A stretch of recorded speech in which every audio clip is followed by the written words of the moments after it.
Harkafuun eeshamaa akkam jirtu daawwattoota OMN oduuwwan sa'aatii kanaa qabannee dhiyaannee jirra. Ana Abrahaam Biruurraa oduuwwan sa'aatii kanaa dhageessu.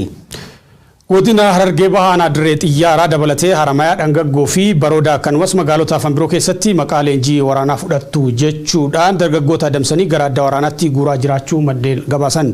Magaalaa Awwadaa keessa ammoo namoota baay'inni isaanii 50 ol ta'an isaan iddoo biraarraa dhufuun magaalattii keessa ijaarratan humnoonni tikaa jumlaa walitti qabuun humnaan gara dirree leenjii waraanaatti ergaa jiraachuu qeerroowwan magaalaa Awwadaa OMN itti himanii jiran. Namoonni hedduunis jireenya isaanii dhiisuu baqatanii kan jedhan maddeen keenya jiraatan magaalaa Awwadaa gochoonni akkana iddoowwan garaagaraatti raawwatamaa jiraachuu himeeti jira. Raddootaa fi magaalota godina Harargee Bahaa kanneen akka Bacaqqee, Ejersa Ruufaa, Dhangaggoo, Calanqoo, Qullubbii, Harawaacaa, Baddannoo fi Kaarramiillee keessatti gochi wal fakkaataan deemaa akka jiru dargaggoota malees maanguddoonni dirqamuun gara adda waraanaatti geeffamaa jiraachuu odeeffannoon qabatamaan achii nu ga'e ni agarsiisa. Mootummaan bilsginnaa abdii kutannaa sadarkaa xumuraa keessa waan seeneef maqaa leenjii waraanaa gaachana sirnaa jedhuun uummata dararaa akka jiru beekameeti jira. Kufaatii haaromsaatiin wal qabatee jeequmsi siyaasa Itoophiyaa keessatti uumame yeroo ammaa biyyattii gara wal waraansaa hamaa ta'etti geessaa ka jiru yoo ta'u lola guutuu biyyattii keessatti deemaa jiru kanaanis loltoota sirnichaa dabalatee lubbuun namoota nagaa kumaatamaan darbaati jira. Gabaasa dabalataa Faayizaa Iliyaasutu isinitti hima. Mootummaan bilxiginnaa abdii kutannaa sadarkaa xumuraa keessa waan seeneef maqaa leenjii waraanaa gaachana sirnaa jedhuun uummata dararaa akka jiru beekame. Kufaatii haaromsaatiin wal qabatee jeequmsi siyaasaa Itoophiyaa keessatti uumame yeroo ammaa biyyattii gara waraana waliinii hamaa ta'e keessa galchee kan jiru yoo ta'u lola guutuu biyyattii keessatti deemaa jiru kanaanis loltoota sirnichaa dabalatee lubbuun namoota nagaa kumaatamaan dabraatii jira. Lolli yeroo ammaa biyyattii keessatti deemaa jiru kun waraana sirni mootummaa bilxiginnaa lola sabboonummaa sabootaa balleessuuf eegalee fi waggoota 3 har'aa Oromoo irratti labsame ta'uun kan beekamudha. Keessattuu waraana kaaba biyyattiitti Tigraay wajjin eegalee irratti loltoonni 10,000 ajjeefamuu fi kuma hedduun booji'amuun dandeettii loltummaa waraanaa sirnichaa waan cabseef mootummaa bilxiginnaa karoora waggaa 30 baafataa ture yaaddoo keessa buusuu dandeetti jira jedhu taajjabdoonni dhimmichatti dhiheenyaan hordofaa jiran. Mootummaan bilxiginnaa dadhabuu fi diigamuu waraana isaa kana haguuguuf yeroo ammaa milishaa fi humnoota addaa naannolee garaagaraa dirree waraanaatti oofuu fi dargaggoota dirqiidhaan ukkaamsee leenjitti galchaa ture. Tibba kana ammoo miseensonni bilxiginnaa fi uummanni bal'aan maqaa gaachana sirnaa jedhuun leenjii dirqii ganda hunda keessatti akka fudhatan yaalii ijibbaata isa dhumaa fakkaatu taasisaa jira. Kunis sadarkaa bututuu sirnichaa fi abdii kutannaa isa xumuraa keessa jiraachuu agarsiisaa jiru maddeen keenya OMN dubbisee fi maqaan isaanii akka dhiyamu hin barbaanne. Walumaa galatti sirni mootummaa bilxiginnaa yeroo ammaa ajandaa xixiqqoo uumuudhaan caccabuu fi diigamuu sirnichaa dho'isuuf yaalus uummanni keenya ergaa dogoggorsaa karaa bilxiginnaatiin hafarfamaa jiru kana hubatee qabsaa'ota Oromoo bira dhaabbachuudhaan biyya isaa akka dhuunfatu dhaamsi dabarfamaa jira. Barattuun Oromoo Yuunivarsiitii Gaambeellaatti duuteeree fi maatiif ergame Qamariyaa Hayilee jedhamtu sababa maaliin akka duute maatiin nu qoratamuu qaba jechuun gaafatan. Qamariyaan dhalattuu godina Arsii Aanaa Kofalee fi barattuu Yuunivarsiitii Gaambeellaa waggaa 3ffaa eebbaaf qophooftu turte Mahammad Fantaalee maatii dubbisuudhaan gabaasa bal'aa qindeessee jira. Barattuun Oromoo Yuunivarsiitii Gaambeellaatti duutee reeffi maatiif ergame Qamariyaa Hayilee sababa maaliitiin akka duute hin beeknu waan ta'eef nuuf qoratamuu qaba jechuun maatiin komii dhiyeeffatan. Qamariyaan dhalattuu godina Arsii Aanaa Kofalee fi barattuu Yuunivarsiitii Gaambeellaa waggaa 3ffaa eebbaaf qophooftu turte. Miseensota maatii keessaa namni dubbifne tokko akka nuuf ibsetti barattuu Qamariyaa Hayilee dhalattuu godina Arsii Lixaa Aanaa Kofalee ganda Gurgoo lamaati. Qamariyaan Yuunivarsiitii Gaambeellaatti barattuu damee barnoota loojistiikii yoo taatu silaa ji'a gayyaa keessa jirru kana eebbifamuuf qophiirra turte jedhumaatiin. Ta'us garuu barattuun tun gaafa adoolessa 24 bara 2013 akka lakkoofsa Itoophiyaatti dildilarraa laga Baarootti darbitee of ajjeeste jechuun yuunivarsiitichi kan gabaase yoo ta'u of ajjeesuu isiitiif ragaan qabatamaan hin jiru jechuun maatiin komii dhiyeeffatanii jiru. Reeffi durbee kanaatis gaafa adoolessa 29 bara 2013 maatiif kan ergame yoo ta'u maatiinis reeffa intala isaanii awwaallatanii jiraachuun Oromiyaa miidiyaa neetwoorkii qulqulleeffatee jira. Barattuu Qamariyaan barnoota isii xumurtee eebbaaf qophaa'aa kan turte yoo ta'u qabxii waliigalaa isiin galmeessite GPA 3.89 ta'uu miseensi maatii OMN dubbise addeessee jira. Obboleettii kooti Qamariyaa Hayilee jedhamti. Yuunivarsiitii Gambeellaatti waggaa sadaffaa loojistikii baratti. Sababa isheen duutee garuu yoo hin beekne akka yuunivarsiitiin gabaasetti mucayyoon Qamariyaa Hayilee tuni qabxiidhaanis 3.89 qabdi jedha. Kanaaf akka infoormeeshinii nu godhanitti garuu reeffitti gaafa qabanii fidan dildila baaroo irraa darbite sababa isheen darbiteef hin beenu kan jedhanii sababa akkanumaan waan wantaani fuudhanii nuuf eegan jechuudha. Dhimma ajjechaa isiitiin qorannoon akka adeemsifamu maatiin kan gaafate yoo ta'u qajeelchiin komishinii poolisii naannoo Gambeellaa qorannoo geggeessaa waan jiruuf tasgabbaa'a jechuun maatitti akka himames odeeffanneerra.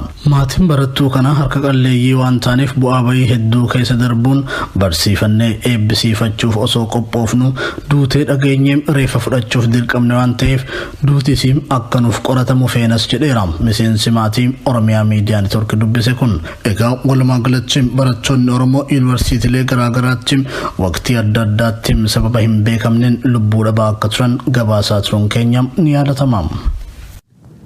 Gaaga'ama siyaasaa Itoophiyaa fi waldhibdee daangaa naannolee jidduu jiru hiikuuf furmaanni marii biyyaalessaa ta'uu himameeti jira. Garaagarummaan siyaasaa Itoophiyaa keessatti gaaga'ama siyaasaa cimaa yoo fidu waldhibdeen daangaa Oromiyaa fi Amaaraa, Sumaalee fi Affaar, Tigraay fi Amaaraa akkanumas Oromiyaa fi Sumaalee ijoowwan wal waraansaa Itoophiyaa hammeessaa jiran keessaa hangafoota. Hayyuun seeraa Dr. Enook Gabbisaa fi gorsaan ijaarsa nagaa diimokiraasii fi heeraa Dr. Adam turtii BBC wajjin taasisaniin rakkoo Itoophiyaatiif furmaanni marii biyyaalessaa ta'uu eeranii jiranii Siraaj Sabaaf yaada hayyootaa fi xiinxaloota qopheessee jira. Garaagarummaan siyaasaa Itoophiyaa keessatti gaaga'ama siyaasaa cimaa yoo fidu waldhabdeen daangaa Oromiyaa fi Amaaraa, Sumaalee fi Affaar, Tigraay fi Amaaraa akkasumas Oromiyaa fi Sumaalee wantoota waraana waliinii Itoophiyaa hammeessan keessaa isa tokko jechuun dubbatama. Garaagarummaan siyaasaa waraana bilisummaa Oromoo mootummaa Itoophiyaa jedhuun TPLF fi bilsginnaa hidhattoota gumuuzii fi mootummaa federaalaa jidduu jiruun gaaga'ama siyaasaa cimaa Itoophiyaa keessatti hordofsiisuun lubbuu namaa fi qabeenyaa gaaga'ee jiran gabaasa miidiyaalee biyya keessaa fi biyya alaati. Bulchiinsa Abiy Ahmad jalatti Itoophiyaan qormaata siyaasaa qofa osoo hin taane waldhabdee daangaa naannolee jidduutti uumamuun qormaatamaati jirti. Waraana kaaba Itoophiyaa naannoo Tigraayitti ji'oota 10 adeemsifamaa jiru hordofee waldhabdeen siyaasaa Tigraay fi Amaaraa jidduu jiruun gara daangaa ce'ee jira jedhamuun xiinxaltootaan dubbatama. Waldhabdeen Oromiyaa fi Amaaraa jidduutti karaa Shawaa Bahaa aanaa Boosatiif Fantaalleen uumamuun lubbuu namaa fi qabeenyaa barbadeessaatii jira. Finxaaleeyyiin siyaasaa Amaaraa maqaa babal'ifannaa lafaatiin lola uummata nagaa irratti banuun lubbuu namaa fi qabeenyaa hobbaasaa jiru. Humni waraanaa mootummaa naannoo Amaaraatiin hidhachiifamee aanaa Minjaar Shankooraa keessaan lafa Oromoo qabachuu bobbaafamee waldhabdee daangaa dhalchee lubbuu namaa fi qabeenyaa barbadeessaatii jira. Waraanni kaaba Itoophiyaatti ka'ee humnoonni TPLF fi raayyaa ittisa biyyaa ajaja kaabaa haleeluu hordofee ajaja muummee ministeeraa Dr. Abiy Ahmad Aliitiin jalqabe. Naannoon Amaaraa kan waldhabdee daangaa naannoo Tigraay waliin qabo humnoota Tigraay haleeluuf humnoota isaa raayyaa ittisa biyyaa cinaa hiriirsise. Humnoonni mootummaa naannoo Amaaraa qabiyyee lafa abboota keenyaa kan jedhan kanneen akka Walqaayit, Sagadee fi raayyaa dabalatee magaalota waggoota 30 darbaniif qaama bulchiinsa Tigraay turte qabatani. Pirezidaantiin bulchiinsa mootummaa naannoo Amaaraa Ganyaw Tashaagar gaafii Walqaayit, Sagadee fi raayyaan gaafii eenyummaati jechuun baatii waxabajjii keessa ibsuun isaanii ni yaadatama.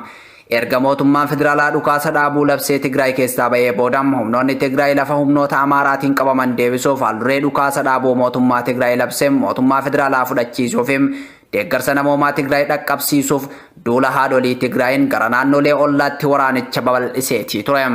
Waraanichi nama 100,000 lakkaa'amu qeef qabeenya isaanii irraa buqqisuun Itoophiyaa qormaata biraatiif saaxilee jiran yaada xiinxaltootaati. Waldhabdeen daangaa Affaarii fi Sumaalee magaalota daangaa kanneen akka Gadamaayituu yookaan Garbayisaa, Foonaa fi Adeeyituu irratti uumamuun lubbuun namaa badaatii jirti. Oromiyaa fi Sumaalee aanaa cinaaksan dabalatee daangaalee Oromiyaa fi Sumaaleen itti wal daangessanitti walitti bu'iinsa irra deddeebiin uumamaam. Walitti bu'iinsi daangaa naannolee jidduutti uumamu gaagama siyaasaa Itoophiyaan bulchiinsa Abiyyi Ahmad jalatti dhandhamtee daran kan hammeesse yoo ta'u walitti bu'iinsichi ilaalcha siyaasaa duraanii irraa kan maddeedha jechuun xiinxaltoonni dhimma walitti bu'iinsaa ibsaati jiru.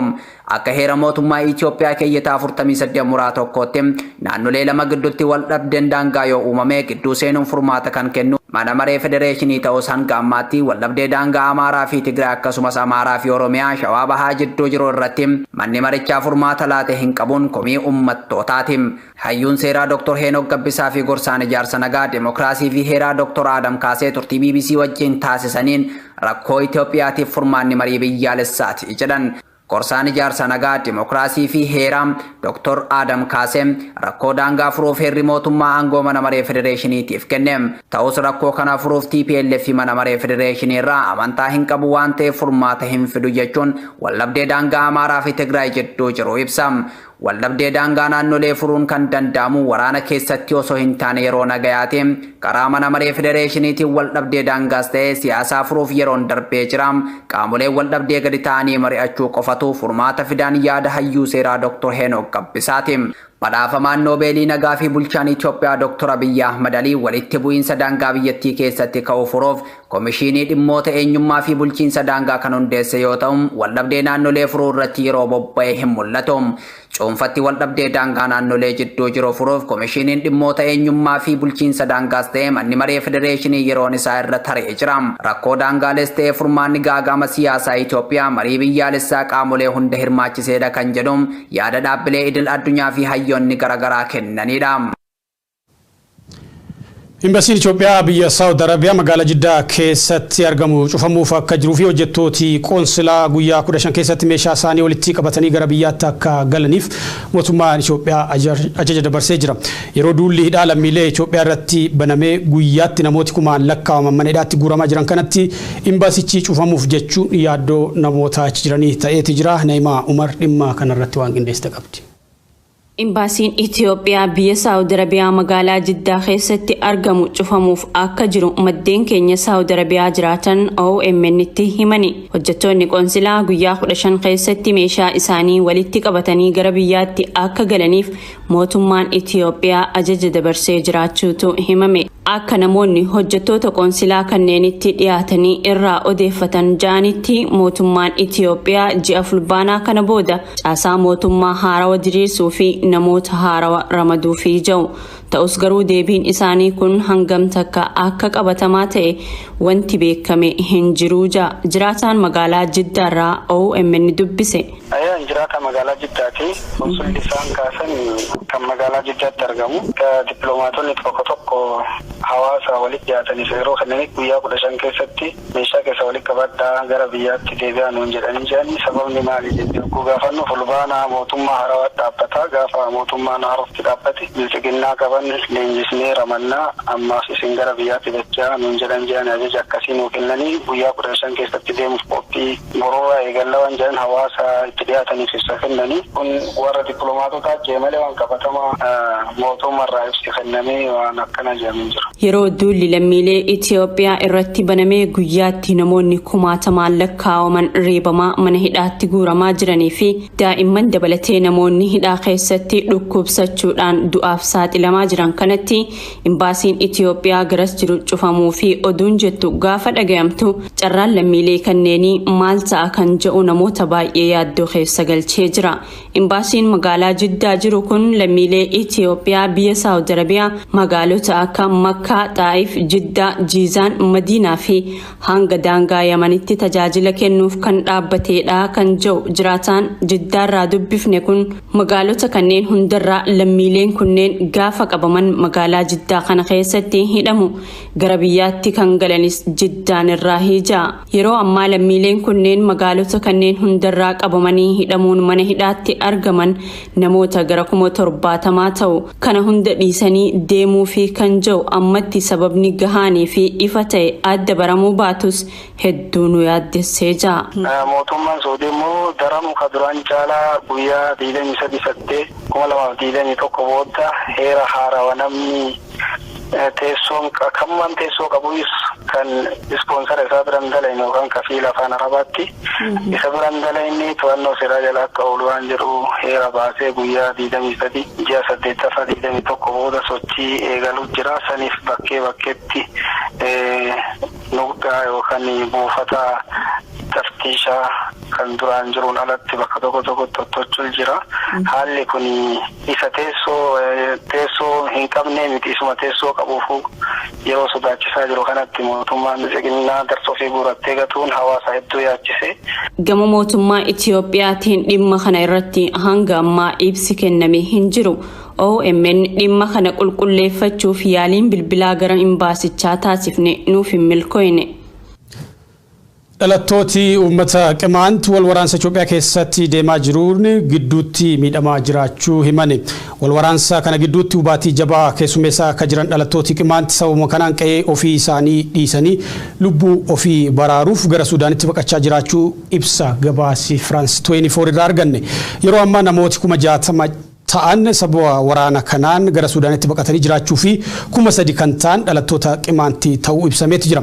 Dhalattoota qimaantii gara Suudaanitti baqatan keessaa kanneen France 24 dubbisee qe'een keenya gubamee jira, namootis gajaraan nurraa ajjeesamanii jiru jedhu. Reeffa firoota isaaniillee awwaallachuu dadhabanii gatanii baqachuuf dirqamuu isaanii himan.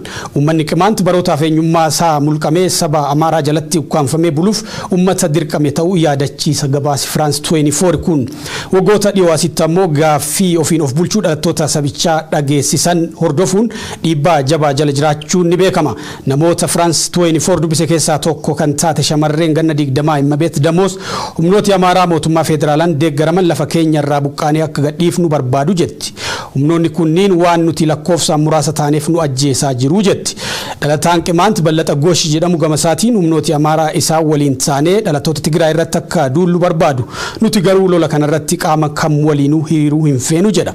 Sababuma kanaan humnooti Amaaraa addatti nurratti xiyyeeffatanii nullee lolaa jiru jedhu.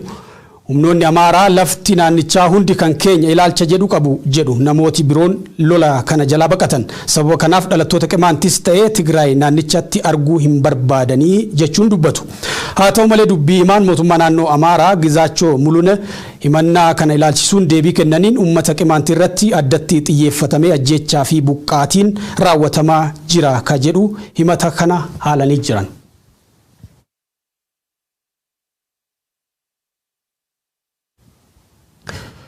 Mootummaan Itoophiyaa gargaarsa namoomaa gufachiisaa jira jechuun mootummaan Ameerikaa akeekkachiisee jira. Ameerikaan irra deddeebiin mootummaa biltsiginnaa qeeqaa akka turte yoo ta'u ammas qaamoleen hunduu haal duree tokko malee waraana akka dhaaban waamicha taasifteeti jirti. Waamicha kana kan dhiyeessan dhaabbata mootummoota gamtoomaniitti ambaasaaddara Ameerikaa kan ta'an Linda Thomas Greenfieldidha. Mootummaan Ameerikaa yeroo garaagaraatti dhibdeen siyaasaa Itoophiyaa keessa deemaa jiru marii siyaasaa qofaan akka hiikamuuf carraaqqii adda addaa taasisaa turuu kan yaadachiisan qondaalli Ameerikaa kun mootummaan Itoophiyaa irra deddeebiin karaa gargaarsaa guruun hedduu yaaddeessaa ta'uu himan. Tibbanas bulchiinsa Joo Baayidenitti ergamaan adda gaanfa Afrikaa ambaasaaddar Jeffrey Feltman yeroo ammaa dirqama wal fakkaataaf Itoophiyaa dabalatee biyyoota Jibuutii fi United Arab Emirates daawwannaa hojii taasisaa jiru.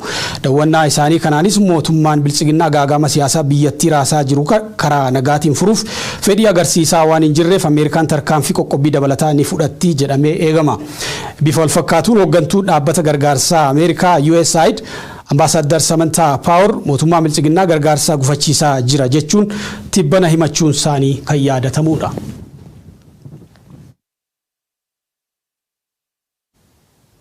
Daawwattoota oduuwwan OMN kan sa'aatii kana kanneen turanii qophiileen keenya itti fufuu daawwadha.